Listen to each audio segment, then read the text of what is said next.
Shalom and welcome to Secrets Revealed, the Holy Bible. Today we're looking at Numbers chapter 25. There are 18 verses. I'm not going to omit anything here, so there won't be anything in the description box for today. I'll go through everything beginning in verse 1. A big difference noted. The people, Israel, profaned itself versus they began to, uh, where is this? Began to going a whoring after. Oh no, sorry, it says began to. Okay, so they began to commit whoredom versus profaned itself. So we can see they're both negative. However, it just describes it more as profaning themselves, uh, focusing more on the consequence of their actions. And then going a whoring after is their, that's the actions that they did, which profane themselves. And it does describe it as committing whoredom. So I'm not sure why I put a big difference. Um, Perhaps it's putting more of the onus on Israel that they profane themselves. Yeah, it doesn't say that they profane themselves in the Masoretic. So that's why I say it's a big difference, at least a significant difference at the very least. In verse 2, it says, Moab called Israel. So they called them to the sacrifices uh, in order to seduce them. So that's in both. So notice that they called them to the sacrifices of their idols. Um, I think it's more specific in the Septuagint that it's calling Israel to the sacrifices, where in the Masoretic it could be taken as a little bit vague, saying they called the people. Who are the people? Where we know that it's talking about Israel, just in the previous verse. So it could be taken that way if you want to stretch that. So there's a possibility for that error to be made. So just going to point that out. Verse 3, consecrated to induct, to devote themselves. Okay, that's the word being used in the Septuagint versus join. So we can see it's not just joining themselves, they're actually consecrating, they're devoting themselves in this case. Induct, to devote themselves, not separating themselves too. Perhaps they were, I don't know, but that's the definition I put here. And a continuous difference is that Yah was very angry with Israel. He wasn't just a little bit angry or just kindling his anger just a little bit. No, he was very angry. This was not a good thing. Verse 4, a significant difference. Princes of the people, take all the princes of the people and make them examples of judgment for Yah in the face of the sun. So everyone's going to see it, and the anger of Yah shall be turned away from Israel. This is the action that needs to be done. You take these princes and make them examples of judgment, in brackets. So that's not actually there, but make them examples.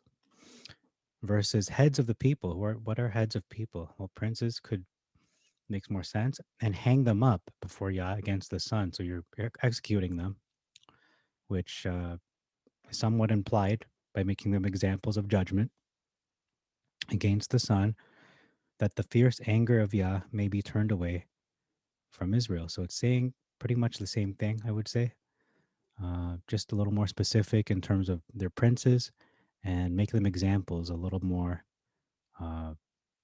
little more vague, not as specific as hanging them. Okay, in verse 5, tribes versus judges, and we see friend versus men. Everyone his friend versus his men. So it is a very different relationship there. Verse 6, a man, behold, a man of the children of Israel versus one of the children. Could just be a child. No, this is a man. And it says he brought unto his brethren, uh, came and brought his brother. He brought his brother to a Midianitish woman.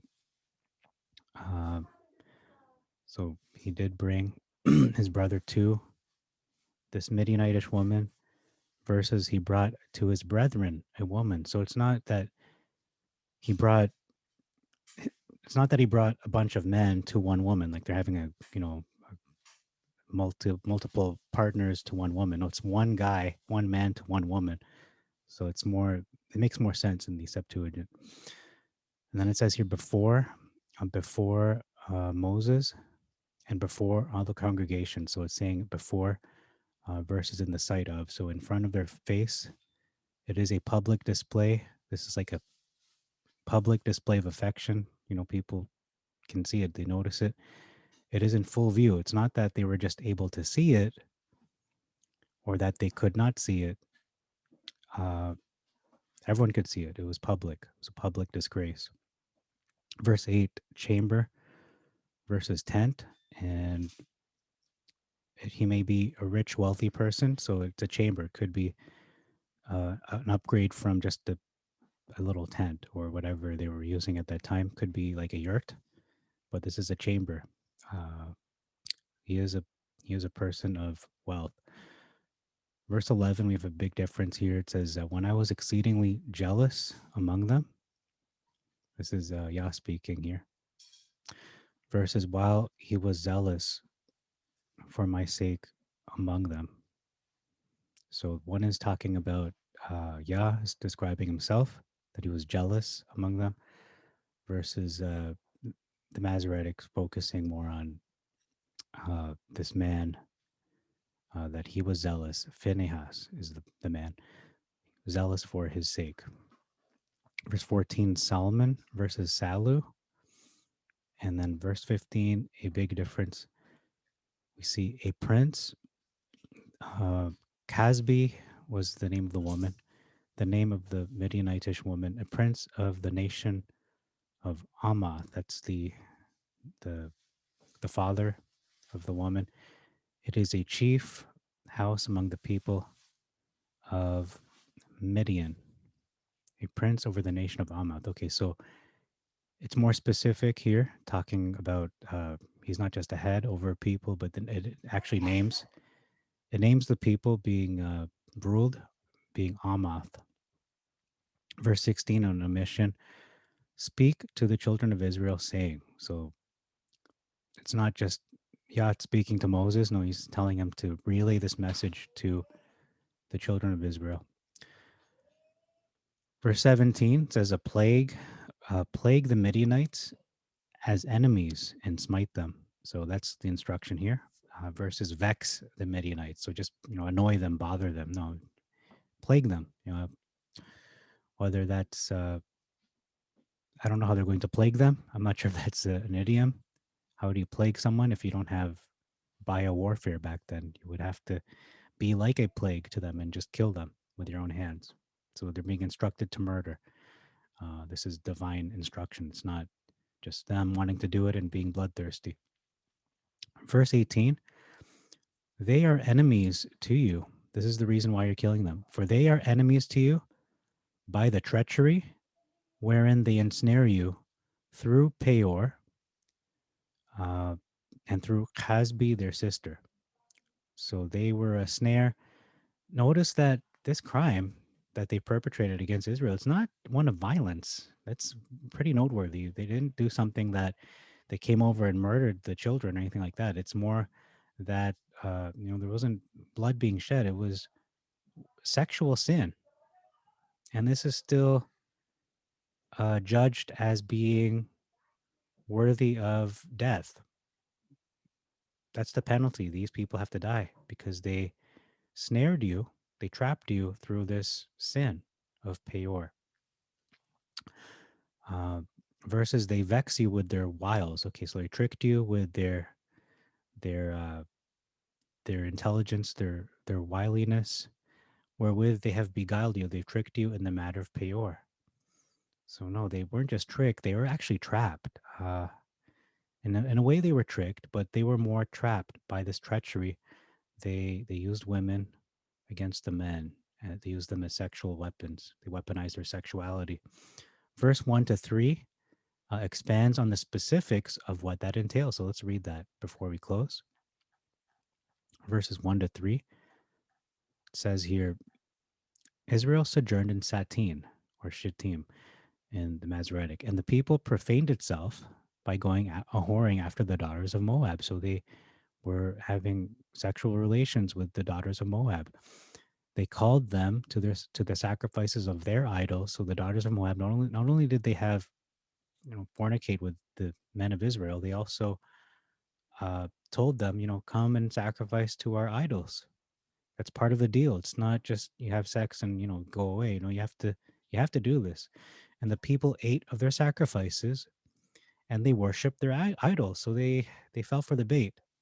It's one thing to have sex with them. It's another thing to eat of the sacrifices, whatever is being offered, and to worship their idols. Because you're only supposed to worship one Elohim. It's Yah. And Israel consecrated themselves to Baal. I said the name, Fagor. So Israel, the people, the men, they separated themselves, or they, as I said in the beginning, devoted themselves to this strange Elohim. And Yah was very angry with Israel. And there are others who say the sin of this these people, it's not just fornication that goes into more detailed sexual sins. Joseph Dumond of Sighted Moon talks about that. I'm not going to mention what they are, but basically it's more. He calls it the God of holes. It's what he says. It's an interesting idea. It's an interesting theory. I'm not sure if that's 100% correct, but it is a interesting possibility. It's speculation. However, what we are told in the scriptures that is that they not only did they fornicate with these women, so it was lawful in terms of men with women, but I think the biggest thing was they worshipped uh, the strange Elohim, and they ate of the sacrifices. They worshipped their idols. Whereas, um, would it be acceptable? I think I'm going to pose this question to the viewers here, to you, the viewer. Would it be acceptable for a son of Israel, a man of Israel, to take a woman from this people, Moab, and get that woman to convert and assimilate into Israel and worship Yah instead? That's a question I pose to you. Because recall, we have the story of Jacob and Esau, and we know that Esau took wives, not of of the Ishmaelites, and it grieved his parents, even though perhaps they perhaps they did convert. No one, it's hard to say. It doesn't say it in scripture explicitly, but we can see that Jacob did what the mother and the father wanted, is that he married one of their own household nearer to them, and was worshiping Yah. At least that's what it seems to be. Where Jacob chose not just Rachel but Leah, was tricked into that. So that's the question I pose to you. It's not a clear cut answer, I would say. Um, ideally, you would want to, if we're living in that time, you'd want to marry someone of the same tribe. So if I'm of the tribe of Zebulon, marry someone of Zebulon. From of Levi, I would marry someone of Levi, right? But if that's not completely possible, then you would have to just go to the next tribe. Maybe Dan would marry someone from Issachar. Maybe that's what you have to do. But at least you're not going to marry from outside of Israel. You would not consider a Moabite, not consider these other people. But some people would also argue, wait, wasn't Ruth a Moabite? Yeah, that's also a good argument. You could answer that in the comments and say, yeah, Ruth was a Moabite.